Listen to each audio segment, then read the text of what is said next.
জানো তো কয়েকদিন আগে আমার বাবা এসেছিল। আর বাবা মা আসলে জানোই যে মেয়ের বাড়ি যাচ্ছি, কিছু তো নিয়ে যেতেই হবে। আর সাথে করে জানো তো কলমির শাক, ডাঁটা, আর কুমড়োর শাক, কুমড়ো, অনেক কিছু এনেছিল, পটল, তোমার অনেক সবজি এনেছিল।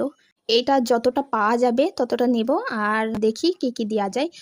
বনাতে বসে পড়েছি। আর এই হেঁসোটাকে দেখে তোমরা কেউ মানে সিরিয়াস ভাবে নিও না। এটার মানে মাথাটা ভেঙে গেছে ঠিকই, কিন্তু হেঁসোটা খুবই ধার, সেজন্য আমি এতেই বনিয়ে নিই। বটি আছে, কিন্তু বটিতে আমার জানো তো বনাতে একটুও ভালো লাগে না, আমার হেঁসোতেই বনাতে ভালো লাগে। কিন্তু আমি রেসিপিটা তোমাদের সঙ্গে শেয়ার করবো না, পরে নেক্সট একটা ভিডিও বানাবো, সেটাতেই রেসিপিটা শেয়ার করব। একটা ভিডিওতে দেখাতে গেলে অনেকটা বড় হয়ে যাবে ভিডিওটা, সেই জন্য সমস্ত কিছুই শেষ করলেও এই কুমড়োর শাকটা আর শেষ করা হচ্ছিল না। অনেকটা এনেছিল তো, একদিন রান্না করেছিলাম।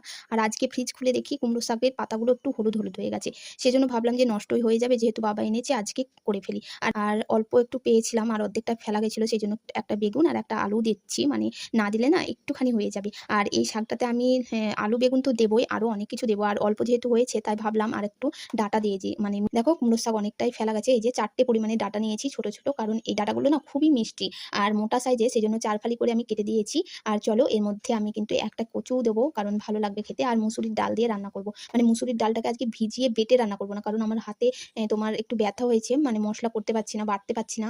আর মিক্সিতে অল্প ডাল, মানে সেই জন্য ভাবলাম চলো আজকে একটু অন্যরকম ভাবে রান্না করা যাক। আর দেখো একটা কচু দিয়ে দিয়েছি, অল্প তো আমার একার জন্য ইনাফ। দেখো সবকিছু সবজি কাটা মানে কেটে নিয়েছি। এবার চলো আমি ধুয়ে নিই, আর এখানে ভালো করে ধুয়ে নিলাম। আর তোমরা যদি রেসিপিটা আমার দেখতে চাও তাহলে পরের ভিডিওতে আমাকে তোমরা কমেন্টে বলো যে রেসিপিটা দেখতে চাই, তাহলে আমি পরে একটা এই রেসিপির ভিডিওটা তোমাদের শেয়ার করব। তাহলে চলো ভালো করে ধুয়ে নিই, নেক্সট ভিডিওতে আবার আসছি।